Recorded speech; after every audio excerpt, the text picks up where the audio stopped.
फलार्थी धान्यमादाय ययौ सर्वफलप्रदः। एक फल वाली आई, टोकरी में फल है, कहती है फल ले लो, फल ले लो, फल बड़े मीठे हैं। भगवान के आवाज लहराती हुई कर्ण रंधोसरे अंदर गई, भगवान फल लेने के लिए दौड़े। जैसे तैसे महाराज हाथ से पकड़ के देहली नाम गए, फल वाली के पास पहुंचे दौड़ते दौड़ते, माता जी मैया मुझे भी फल दे दो। फल वाली देख के मोहित हो गई, छोटा सा लाला। फल वाली ने कहा देखो बेटा, मैं कुछ लेकर के फल देती हूँ। भगवान ने कहा क्या लेती हैं आप? उसने कहा अनाज हो, अनाज ले लेती हूँ, द्रव्य हो, द्रव्य ले लेती हूँ, कुछ लेकर के बदले में फल देती हूँ। जैसे हमारे यहाँ कभी कभी लोग आते हैं कुछ कोई वस्तु बेचने, छोटे छोटे बच्चे जिद कर देते हैं। ऐसे ही महाराज आज भगवान फल खाना चाह रहे हैं। भगवान दौड़ते हुए गए और नंद भवन में एक बहुत पुरानी देहलिया हम सबके यहाँ भी हुआ करती थी, हो सकता आजकल भी किसी के यहाँ हो, नहीं तो अब देखने को नहीं मिली। बहुत बड़ी महाराज देहलिया हुआ करती थी और उसको जहाँ पर रखना होता था हमेशा के लिए वहीं पर बनाया जाता था। ये नहीं कि उसे उठा के अंत रख, जहाँ पर उसको स्थापित करना होता था मंदिर की तरह वहीं पर उसका निर्माण कर दिया जाता था। उसके बाद में ऊपर से चौड़ाई में जाती थी, फिर ऊपर यूं जाती थी, फिर छोटा सा अनाज डालने के लिए जगह रखी जाती थी, ऊपर का ढक्कन बनाया जाता था और सबसे नीचे कुछ थोड़ा सा छिद्र छोड़ दिया जाता था जिससे अनाज निकाला जा सके। होता था ऐसा। भगवान दौड़ते दौड़ते गए, नंद बाबा के महल में वही डेलिया रखी है। भगवान ने कपड़ा निकाला, अनाज गिरने लगा, हाथ में मुट्ठी से भर लिया ऐसे, बाकी सब गिर रहा। श्रीमान जी लेके भाग खड़े हुए, अनाज निकल रहा है। यशोदा मैया दौड़ती दौड़ती आई, लाला क्या किया तेने? भगवान बोले फल लेके आए, तू बताती। भगवान दौड़ते हुए चले गए। अब देखिए देहली है, दिल्ली में महाराज फंस गए आकर के, एक पैर इधर एक पैर इधर, अब दोनों हाथ में अनाज है, कैसे पार करें?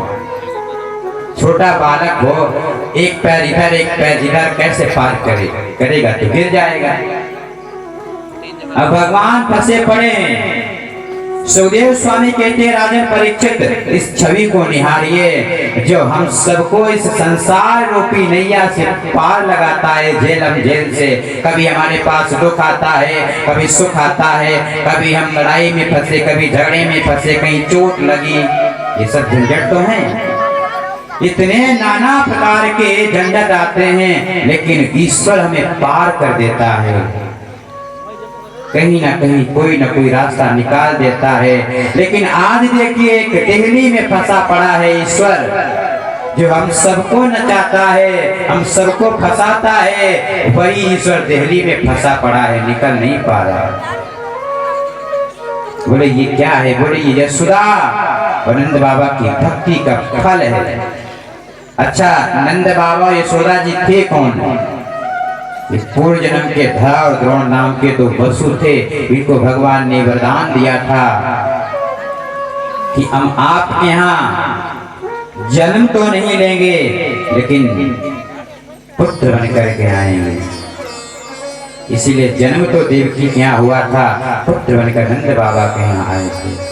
सुखदेव स्वामी कहते हैं राजन इस छवि को निहारिए, ठाकुर जी फंसे पड़े हैं उस देहली में जो बड़े बड़े पहाड़ों से लोगों को निकाल देते हैं, आज वो दिल्ली में फंसा पड़ा है। जैसे तैसे भगवान यूं यूं करके निकले और धड़ाम से बाहर की तरफ गिरे, अनाज बिखर गया। अब जो अनाज बोले भरेंगे तो मैया आ जाएगी, थोड़ा बहुत मुट्ठी में बचा, उसी को लेके भाग खड़े हुए। फल वाली के पास पहुंचे। जैसे ही फल वाली के पास पहुंचे, मैया मैं अनाज ले आया। फल वाली बोली, बेटा इतने में क्या मिलेगा? मैया मुझे फल दे दो, भले एक ही हो। फल वाली को दया आ गई, छोटा सा लाला है, कितनी मेहनत करके लाया है। टोकरी में अनाज डला लिया महाराज, और भगवान के हाथों में इसमें फल एक इसमें फल थमा दिया। कन्हैया हंसते हुए चले आए नंद महल में। सुखदेव स्वामी कहते, राजन परीक्षित, फल वाली जब गई अपने घर, उसने जैसे ही टोकरी खोली, टोकरी में अनाज नहीं, जितने अनाज के दाने थे वो दाने हीरे जवाहरात में परिवर्तित हो गए। फल वाली समझ गई वो कोई पुत्र नहीं, वो कोई लाला नहीं, वो तो जगत पिता जगदीश्वर है, ईश्वर है, परम पिता परमेश्वर है, जगत का नियंता जगदाधार। कर तुम अन्यथा कर तुम सर्व समर्थ ईश्वर जगदीश्वर परमात्मा परमेश्वर है। आज फल वाली पर फिर उस फल वाली को कभी फल नहीं बेचना पड़ा, इतने हीरे जवाहरात भगवान ने दे दिए।